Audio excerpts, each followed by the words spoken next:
ప్రస్తుతం Janata garage leak అయిందన్న వార్త ఇండస్ట్రీలో హాట్ టాపిక్ గా మారింది. అయితే లీక్ అయింది సినిమా కాదు, ఆ సినిమాలోని కాజల్ చేసిన ఐటమ్ సాంగ్ లోని స్పైసీ పిక్. అయితే ఫోటోకి ఇంత హడావుడి ఎందుకంటారా? ఆల్రెడీ యూనిట్ లో పెద్ద తలకాయల పర్మిషన్ లేకుండా పిక్ లీక్ అయినప్పుడు ఆ ప్లేస్ లో సినిమా లీక్ అయితే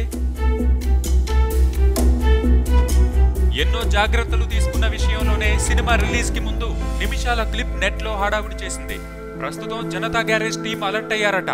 ఇంకొక 2 రోజుల పాటు ఎలాంటి పొరపాటు జరగకుండా చూసుకోవడానికి కొత్తగా మనుషులను కూడా ఏర్పాటు చేశారట. ఎందుకంటే కోట్లాది రూపాయల వ్యాపారం. ఏ చిన్న తేడా వచ్చినా కూడా జీవితాలు నాశనం అయిపోతాయి. అందుకే ఇన్ని జాగ్రత్తలు. అయితే తాజాగా లీక్ అయిన ఫోటో మాత్రం సినిమాకు ప్లస్ అయింది. ఆ పిక్ లో కాజల్ అఫీషియల్ గా రిలీజ్ చేసిన పిక్ కంటే హాట్ గా ఉంది. ఓ పక్క ఆల్రెడీ సమంత యాపిల్ బ్యూటీ అంటూ పిచ్చెక్కిస్తుంది, మరో పక్క కాజల్ పక్కా లోకల్ అంటూ మాస్ ఫ్లేవర్ తో దుమ్ము రేపుతుంది. మొత్తానికి జనతా గ్యారేజ్ కొత్త చరిత్ర రాసేలా కనబడుతుంది. సబ్స్క్రైబ్ చేయడం మర్చిపోకండి. వీలైతే లైక్, కుదిరితే కామెంట్